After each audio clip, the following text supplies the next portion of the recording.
Olá, pastora Fernanda Machado aqui. Quero compartilhar com vocês uma pregação do pastor John Wesley, que foi pregado perante a Universidade de Oxford em 11 de junho de 1738, 18 dias depois da experiência consciente de sua vida, de sua nova vida. Consiste ele de 3 partes: definição da fé, definição da salvação e resposta às objeções. Sermão 1. A salvação pela fé. Pela graça sois salvos mediante a fé.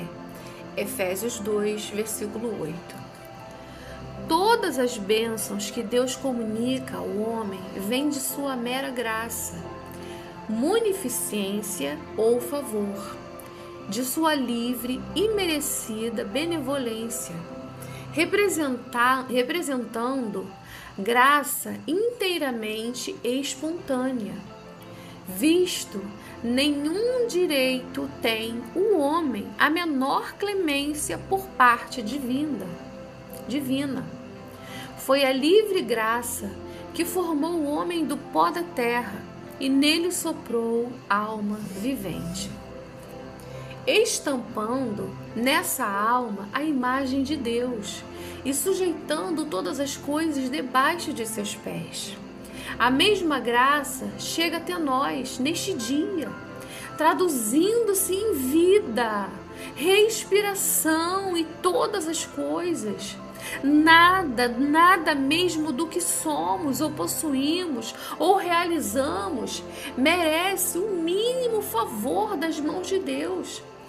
Todas as nossas obras, ó Deus, Tu as operaste em nós. Assim, elas são outras tantas manifestações de livre misericórdia. E qualquer que seja a justiça que se encontre no homem, ainda será uma dádiva de Deus. Com que fará o pecador propiciação pelo menor de seus pecados? Com suas obras? Não! Ainda que estas sejam muitas e sejam santas, não lhe pertencem, mas são de Deus. Na verdade, todas essas obras são ímpias e pecaminosas, reclamando nova propiciação. Somente frutos corrompidos pendem de uma árvore corrupta, e o coração do homem é ao mesmo tempo corrupto e abominável, estando desprovido da glória de Deus. A justiça gloriosa de início impressa em sua alma, segundo a imagem de seu grande Criador. Assim, pois, nada tendo, nem justiça, nem obras que alegar, seus lábios inteiramente se calam diante de Deus. Se o homem pecaminoso acha, pois, favor à vista de Deus, isto vem a ser graça sobre graça. Se Deus ainda concede que desçam sobre nós outras bênçãos, e ademais, a maior de todas, que é a salvação, que podemos dizer a essas coisas se não repetir? Graças sejam dadas a Deus por seu dom inefável. E assim é nisto. Deus recomenda seu amor para conosco, em que quando ainda éramos pecadores, Cristo morreu para salvar-nos. Pela graça, pois, sois salvos mediante a fé. A graça é a fonte, é a condição, é a fé. Para não decairmos da graça de Deus, cabe-nos inquirir cuidadosamente: qual é a fé mediante a qual somos salvos? Qual é a salvação que é mediante a fé? Como podemos responder a certas objeções? Qual é a fé mediante a qual somos salvos? Em primeiro lugar, não é meramente a fé dos pagãos. Deus exige que o pagão creia que Deus existe e que é remunerador dos que o buscam ou recompensador. Que essa procura diligente se faça glorificando-o como a Deus, dando-lhe graças por todas as coisas e praticando cuidadosamente a virtude moral, a justiça, a misericórdia e a verdade para com os seus semelhantes. O grego ou o romano, o cita ou o indiano não teria, portanto, nenhuma desculpa se não acreditasse suficientemente nisto, o ser e atributo de Deus, o estado futuro de recompensa ou punição e o caráter obrigatório da virtude moral. Este é simplesmente o credo de um pagão. Não é também, em segundo lugar, a fé de espíritos malignos?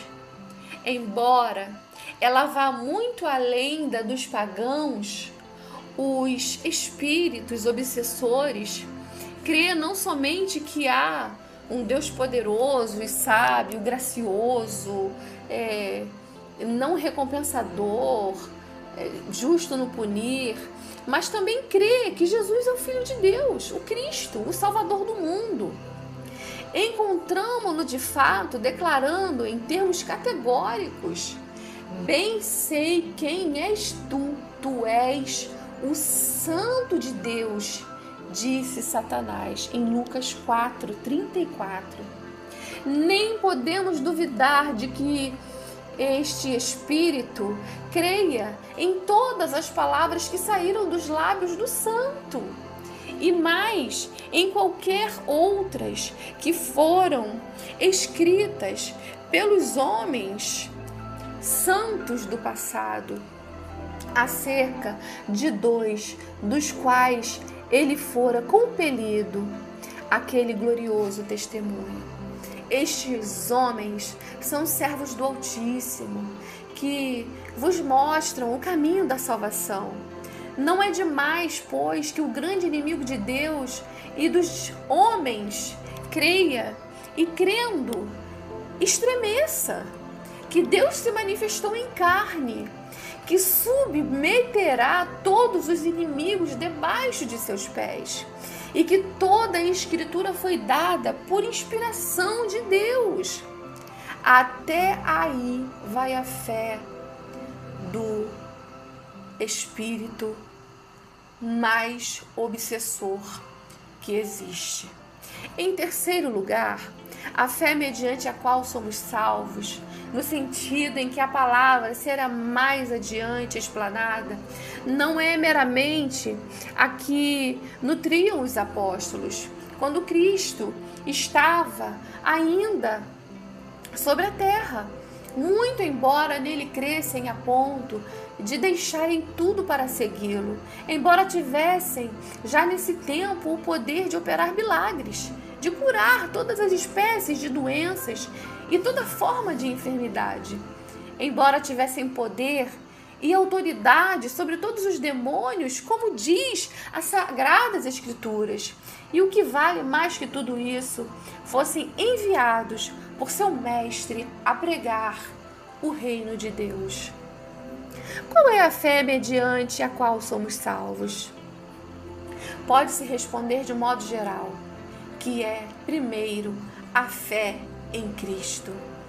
Cristo é Deus. E através de Cristo são os próprios fundamentos dessa fé. Nisto se distingue ela suficientemente, absolutamente da fé, seja dos antigos ou dos modernos pagãos, da fé que possui os espíritos mais obsessores. Ela se distingue por isto, Não é uma coisa meramente especulativa, racional, um assentimento frio e morto, uma série de ideias que se amontoam na cabeça, mas uma disposição do coração. Por isso, diz a Escritura, com o coração o homem crê para a justiça, e se tu confessares com a tua boca o Senhor Jesus, e creres em teu coração que Deus o levantou dentre os mortos, serás salvo. Nisto ela difere daquela fé que os próprios apóstolos nutriam enquanto nosso Senhor estava na terra. Reconhece a necessidade e os méritos de sua morte e o poder de sua ressurreição. Reconhece sua morte como o único meio suficiente de redimir o homem da morte eterna. Sua ressurreição como a restauração de todos nós, a vida e imortalidade. Tanto mais que ele foi entregue por nossos pecados e ressurgiu para a nossa justificação. A fé cristã é, portanto, não só assentimento a todo o Evangelho de Cristo, mas também plena confiança no sangue de Cristo, confiança nos méritos de sua vida, morte e ressurreição. Descanso nele como nossa propiciação e nossa vida divina que foi dada por nós e vive em nós. E em consequência disto, união com ele, adesão à sua pessoa, como nossa sabedoria, justiça, santificação e redenção, ou numa palavra, nossa salvação. O segundo ponto a ser considerado é: qual é a salvação que é mediante a fé? Primeiro, qualquer que seja essa salvação, ela é uma salvação presente, é alguma coisa atingível, desde já, atualmente atingível na terra, pelos que são participantes dessa fé. Por isso diz o apóstolo aos crentes de Éfeso, e através destes aos crentes de todos os tempos: vós sois salvos mediante a fé, e não vós sereis salvos, embora também seja verdadeira esta última afirmativa. Vós sois salvos para abranger tudo numa só palavra, do pecado. Esta é a salvação que vem pela fé. Esta é a grande salvação predita pelo anjo, antes que Deus introduzisse no mundo o seu primogênito Jesus, a quem nós chamamos de Jesus, porque ele salvará o seu povo de seus pecados. Nem aqui, nem nas outras partes do Escrito Sagrado aparece qualquer limitação ou restrição. Todo o seu povo, ou como se diz em outros lugares, todo o que crê. Cristo o salvará dos pecados, do pecado original e atual, passado e presente, da carne e do Espírito, mediante a fé que há em Cristo. Os pecadores são salvos, tanto da culpa como do poder da culpa. Primeiro, da culpa de todos os pecados passados, porque conquanto todo o mundo seja culpado diante de Deus, de modo que, se o Senhor quisesse assinalar que os que cometem erros, ninguém poderia nele permanecer, e uma vez que pela lei vem somente o conhecimento do pecado, mas não a libertação dele, já que pelo cumprimento das obras da lei, nenhuma carne pode ser justificada a sua vida. Agora, todavia, a justiça de Deus, que é pela fé em Jesus Cristo, é manifestada a todo aquele que crê. São justificados livremente por sua graça, através da redenção que há em Jesus Cristo. A este Deus enviou para ser propiciação mediante a fé em seu sangue, para declarar sua justiça, ou pela remissão dos pecados passados. Agora, Cristo suprimiu a maldição da lei, fazendo-se maldição por nós. Cancelou o escrito de dívida que era contra nós, levando-o e encravando-o em sua cruz. Agora não há, pois, condenação para os que creem em Cristo Jesus, sendo salvos da culpa.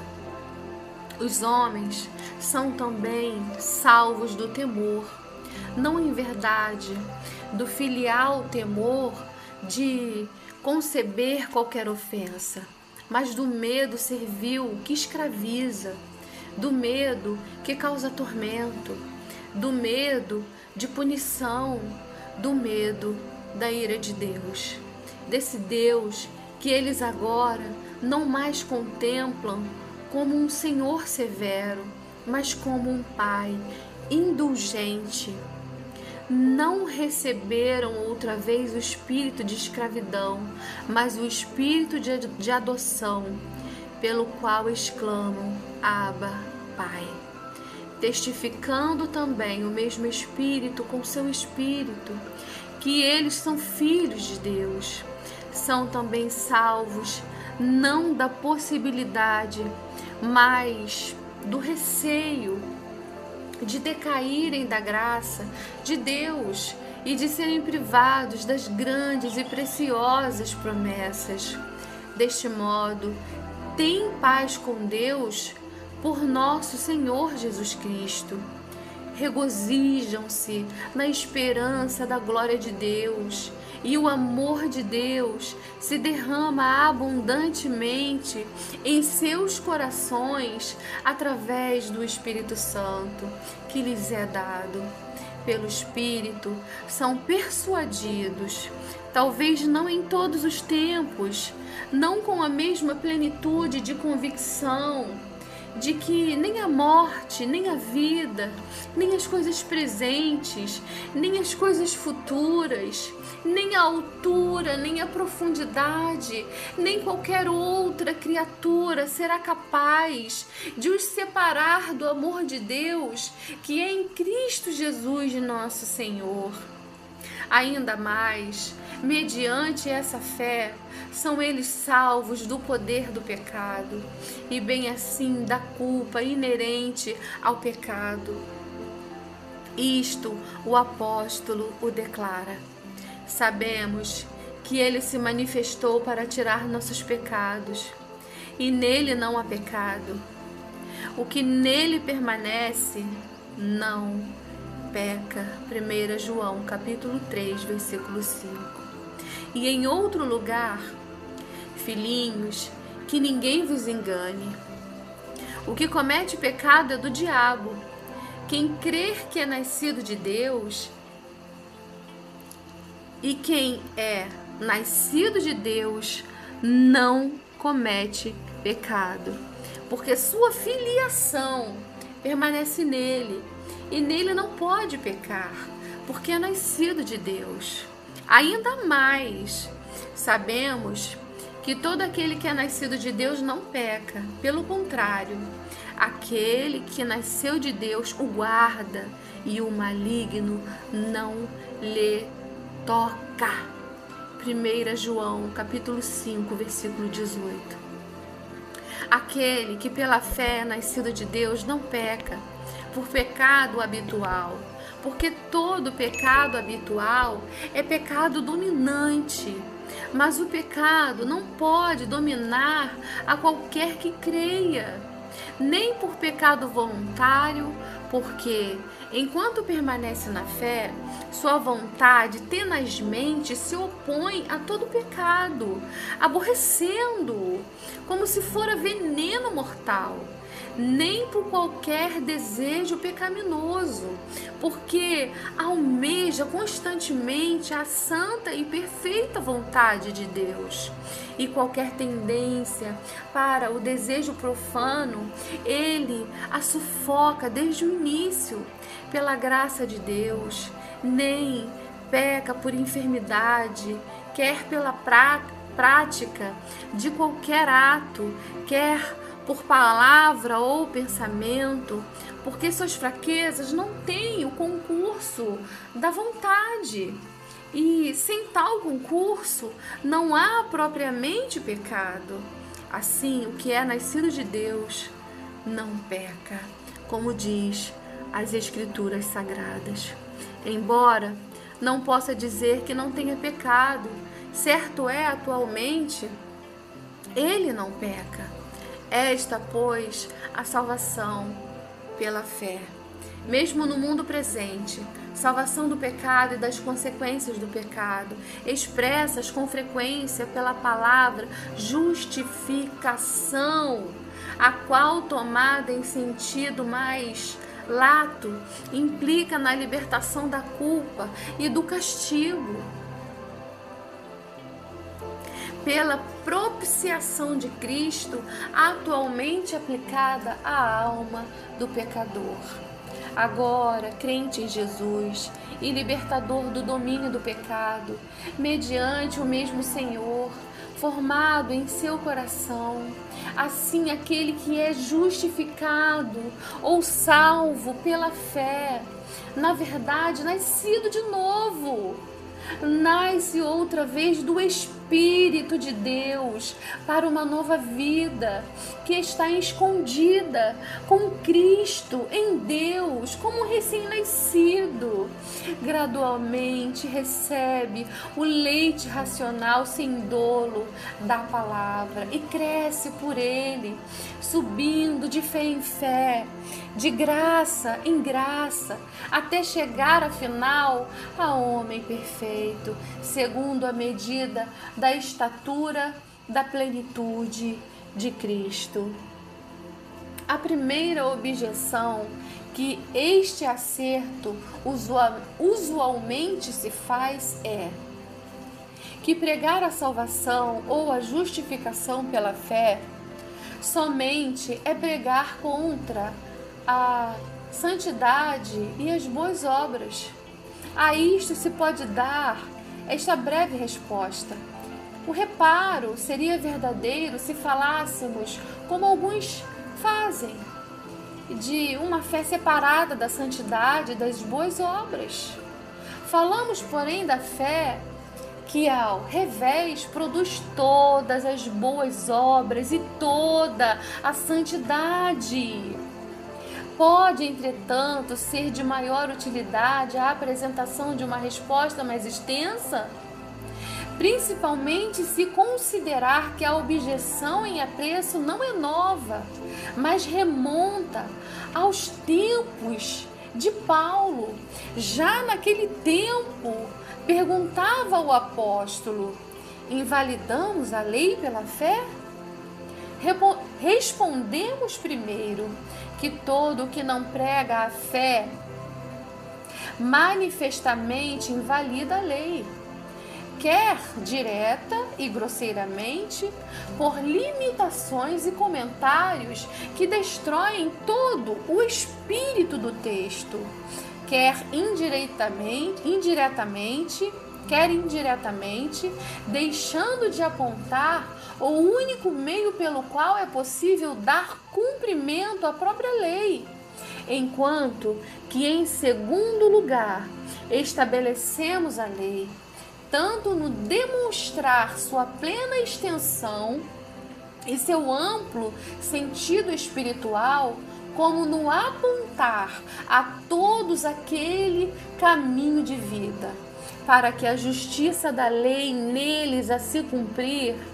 Os que só confiam no sangue de Cristo usam de todas as ordenanças que ele estabeleceu, fazem todas as boas obras que ele antes havia preparado para que andassem nelas.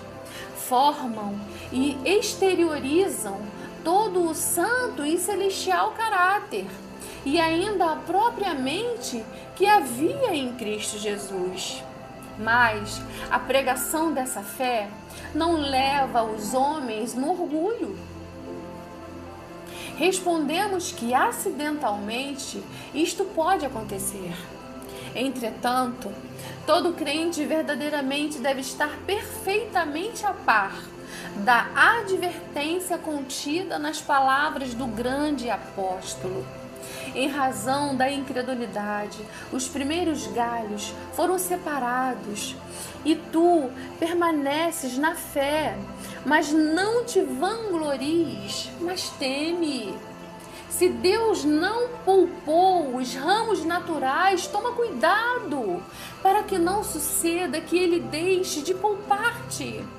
Veja, pois a bondade e a severidade de Deus para os que caíram, severidade, mas para contigo bondade, se perseverares em sua bondade. De outro modo, também tu serás desarraigado. E enquanto ele prossegue, lembremo-nos da palavra de Paulo, prevendo e rebatendo tal objeção. Onde está logo a jactância? Ficou excluída? Por que lei?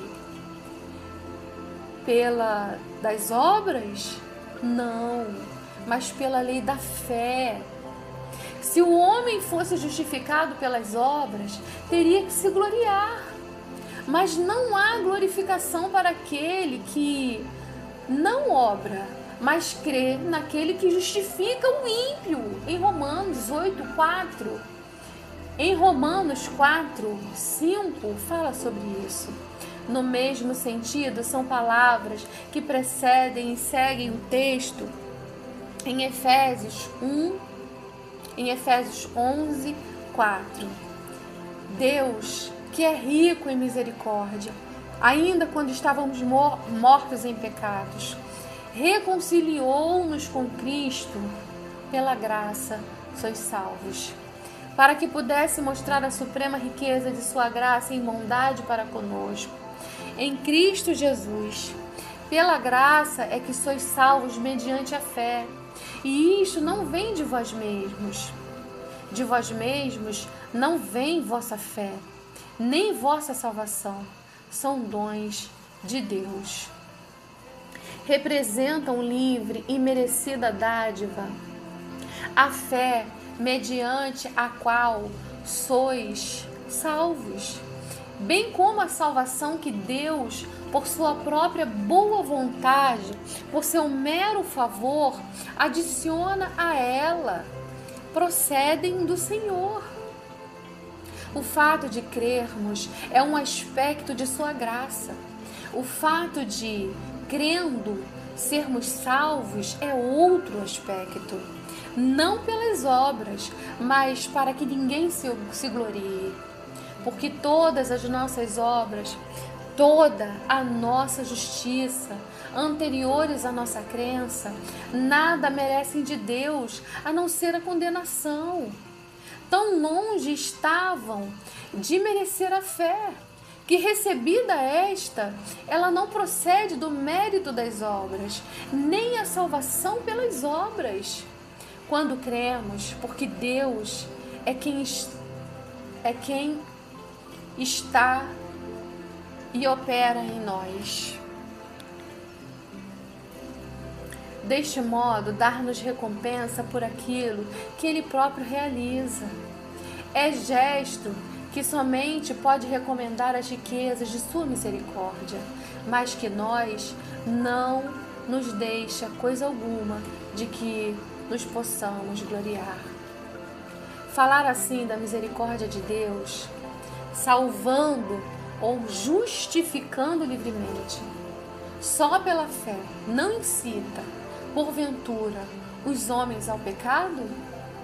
Na verdade, isto pode acontecer e acontecerá. Muitos continuarão no pecado, para que a graça possa superabundar, mas seu sangue será sobre sua cabeça. A bondade de Deus, que ainda há perdão para eles, clamam com ânsia, que desejam também ver canceladas suas culpas mediante a fé que há em Jesus. E eles realmente clamam sem fingimento. Se o buscam por todos os meios que o próprio Deus apontou, se recusam a ser confortados até que venha o Senhor.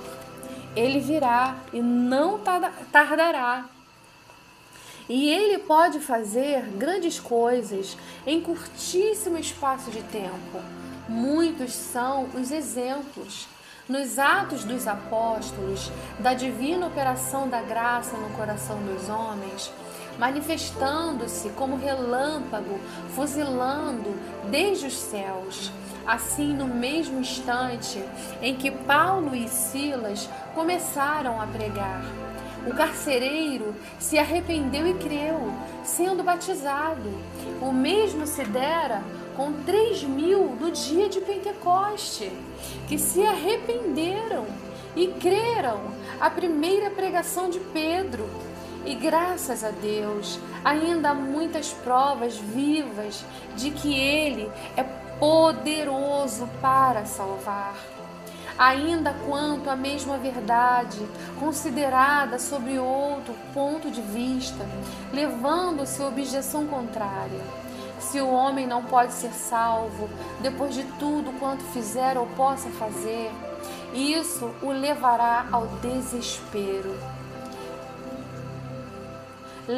Levá-lo-á, sim, a desesperança de ser salvo por suas próprias obras, seus méritos ou sua justiça. E deve ser assim, porque ninguém pode confiar nos méritos de Cristo antes que tenha negado inteiramente a si mesmo. Aquele que tenta estabelecer sua própria justiça não pode receber a justiça que vem de Deus. A justiça que é pela fé, e não lhe pode ser dada enquanto ele confiar na justiça que vem da lei. Mas isto, disse, é uma doutrina desoladora. O diabo fala coerentemente consigo próprio, isto é, sem veracidade, sem pudor, quando ousa sugerir aos homens que seja desoladora a doutrina em questão.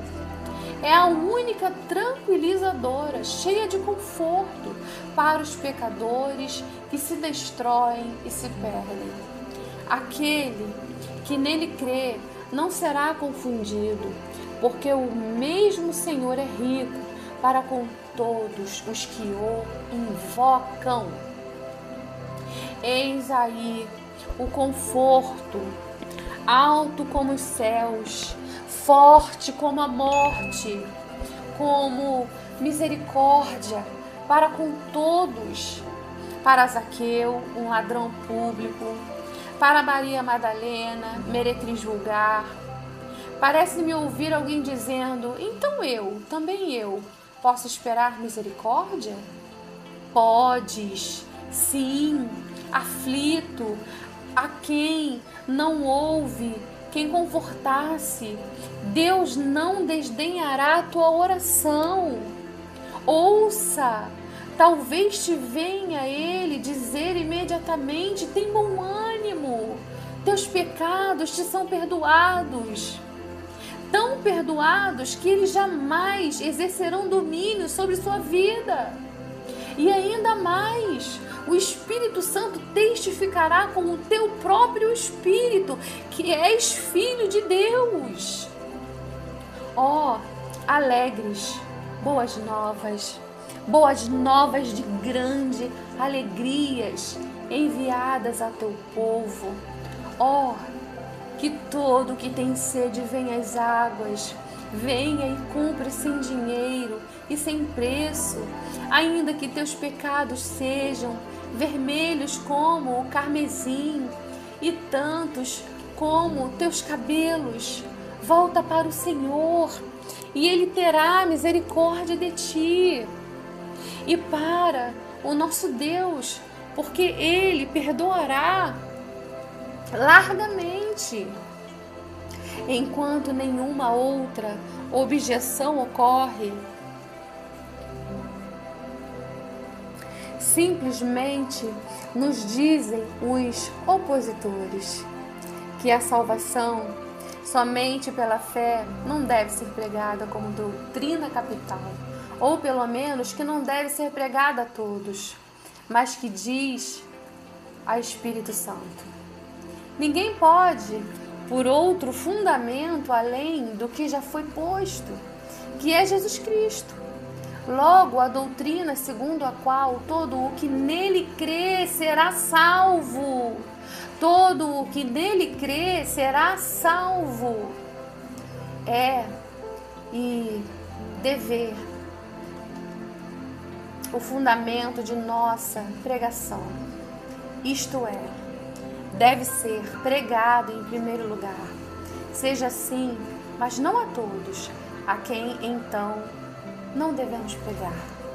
Quem será excluído? Os pobres? Não. Eles têm seu especial direito à pregação do Evangelho. Os ignorantes? Não. Deus tem revelado essas coisas desde o começo aos simples e ignorantes. Os jovens? De modo nenhum. Deixai-os de qualquer modo vir a Cristo e não os embaraceis. Os pecadores? Muito menos. Ele veio a chamar não os justos, mas os pecadores ao arrependimento, diz a sua palavra. Se, entretanto, tivéssemos de excluir alguns, excluiríamos os ricos, os letrados, os homens afamados e de boa conduta? É verdade que estes, de sua parte, se recusam a ouvir. Todavia, ainda assim, lhes devemos dizer a palavra do nosso Senhor. O teor de nossa comissão não o impõe. Ide e pregai o Evangelho a toda a criatura, diz as Escrituras.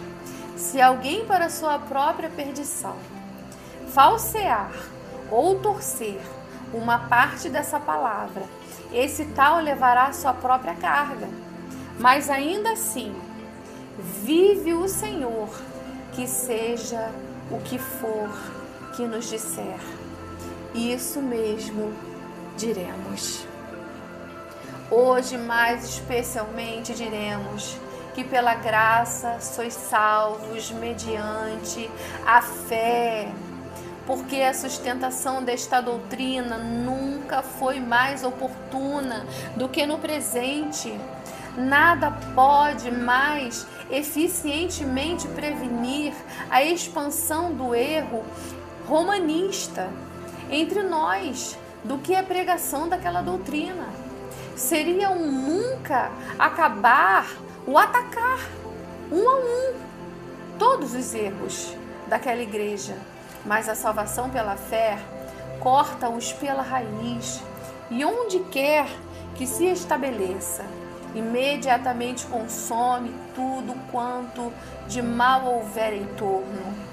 A essa doutrina é que nossa igreja muito justamente chama a rocha mais forte e o fundamento da religião cristã, a qual primeiro expulsou o papismo destes reinos, sendo que somente ele pode mantê-lo à distância.